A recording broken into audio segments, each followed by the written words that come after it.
Et un abonné qui m'a récemment posé la question de savoir est-ce que c'est bon pour un patient diabétique de consommer les champignons? Est-ce que ça va nuire à la santé? Est-ce que c'est recommandé? Alors dans cette vidéo, je vais apporter la réponse à cette question. Les champignons sont-ils bons ou mauvais? Sont-ils recommandés pour les patients diabétiques? Commençons par quelques rappels sur le diabète en disant que le diabète, c'est donc un taux de glucose trop élevé dans le sang et sur le plan chronique, c'est-à-dire sur une longue durée, sur une longue période de temps. Et le diabète se définit par généralement une glycémie à jeun qui est évaluée, qui a trois valeurs possibles, la valeur normale, la valeur de prédiabète et la valeur de diabète. Donc on est diabétique à partir de 1,26 g par litre de glucose dans le sang, mais les patients en situation de prédiabète, donc qui sont entre la normale et le diabète, ont un risque plus élevé avec le temps de développer le diabète. Donc on doit vraiment faire attention à leur alimentation, presque autant que les personnes diabétiques. Et les différents types de diabète sont notamment le diabète de type 1 qui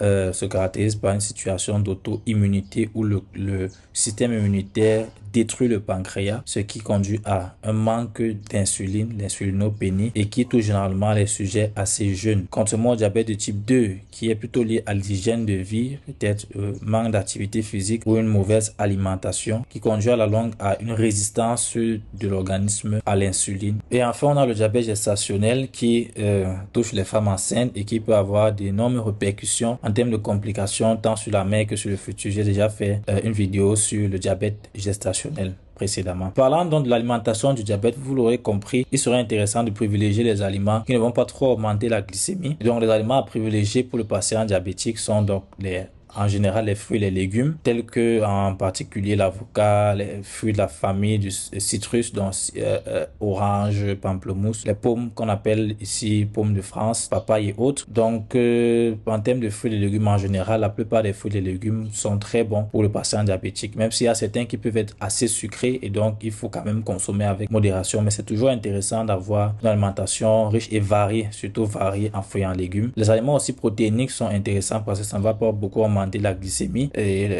comme par exemple les poissons gras qui sont riches en oméga 3 ou encore les noix et les graines comme les arachides. On a aussi les aliments riches en fibres comme les aliments complets, donc pâtes complètes, pain complet, riz complet. Les fibres vont aider donc justement à la régulation de la façon dont le tube digestif va absorber le sucre, ce qui va faire qu'il n'y aura pas une montée excessive importante de la glycémie. Et on a aussi les produits laitiers. Il faut privilégier les produits laitiers pauvres en graisse parce que la graisse contenue dans les produits laitiers n'est pas très bonne pour la santé. Il s'agit de graisse saturée. Donc, privilégier par exemple les laits qui sont faibles en graisse. Et donc, parmi les aliments à éviter, il faut éviter tout ce qui peut augmenter la glycémie ou augmenter le risque d'autres maladies liées au diabète, parce que le diabète c'est une pathologie certes, mais le fait d'être diabétique peut augmenter le risque de développer d'autres pathologies comme les maladies cardiovasculaires, donc hypertension artérielle, accident vasculaire cérébral. Ça peut aussi augmenter le risque de développer les dyslipidémies, donc avoir trop de graisse dans le sang, et même le risque de cancer. Donc tous les aliments qui peuvent aussi augmenter le risque de ces pathologies doivent être évités, comme par exemple les aliments trop gras, les aliments trop salés ou encore les aliments trop sucrés, en particulier où la glycémie réduit, aussi possible annuler la consommation de sucre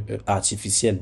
On classe les aliments par rapport à la glycémie, par rapport à l'impact sur la glycémie, notamment avec ce qu'on appelle l'indice ou l'index glycémique qui va de 0 à 100. Donc en fait, on compare la façon dont la consommation d'un aliment peut augmenter la glycémie, le taux de glucose dans le sang, par rapport à la façon dont le sucre ou à la façon dont le glucose ou le pain augmente la glycémie. Donc le sucre ou le pain servent de référence sur une échelle de 0 à 100. Et vous allez donc voir les aliments qui ont un indice glycémique bas, très bas ou bas, donc de moins de 50. Les aliments qui auront un indice glycémique modéré, entre 50 et 70. Les aliments qui auront un indice glycémique élevé, donc de plus de 70, entre 70 et 100. Donc en général, on recommande de privilégier ces aliments qui ont un index glycémique faible et de diminuer autant que possible les aliments qui ont un index glycémique élevé. Maintenant, parlant donc des champignons chez le diabétique, il faut dire que les champignons se caractérisent par un index glycémique assez faible. Vous voyez que c'est très faible, très bas, de moins de 15 sur l'échelle de 0 à 100. C'est très faible. Et aussi par une charge glycémique faible de moins moins de 1. La charge glycémique, ça tient compte de la quantité de glucides, la quantité de sucre qu'il y a dans un aliment. Donc, ces deux paramètres sont généralement les deux paramètres qu'on prend pour savoir si un aliment peut être sain ou consommé sainement par le patient diabétique. Ce sont deux critères assez importants. Et donc, les champignons, dans leur grande majorité, vont remplir ces deux critères parce qu'ils ne vont pas apporter beaucoup de sucre et ils ne vont pas trop augmenter la glycémie lorsque vous allez les consommer. En dehors de ça, les champignons sont peu caloriques, donc ils n'apportent pas trop de calories, vont donc pas faire prendre de poids ou mais vous mettre à risque d'obésité ou des pathologies liées à l'obésité. Ils ne contiennent pas de cholestérol, donc pas de risque d'avoir du cholestérol par exemple qui s'entasse dans les artères. Ils ne contiennent pas de sodium que l'on retrouve notamment dans le sel de table et qui peut être lié à un risque beaucoup plus élevé d'hypertension artérielle, et ils ne contiennent pas de graisse. En dehors de ça, les champignons vont apporter un certain nombre d'éléments intéressants pour la santé comme le sélénium qui joue un rôle d'antioxydant et qui va donc réduire le stress oxydatif dans l'organisme. Stress oxydatif qui peut être à l'origine par exemple des pathologies comme l'athérosclérose ou le cancer. Les champignons vont aussi apporter le cuivre qui sera impliqué dans un grand nombre de réactions biochimiques. Les champignons vont apporter le potassium qui est très important surtout chez les patients cardiaques, qui est très important pour avoir un bon impact sur le travail du cœur, diminuer le travail du cœur, protéger le cœur contre les maladies cardiovasculaires. Les champignons seront aussi riches en vitamines du groupe B qui sont importantes pour le métabolisme, pour la production des globules rouges, des hématies.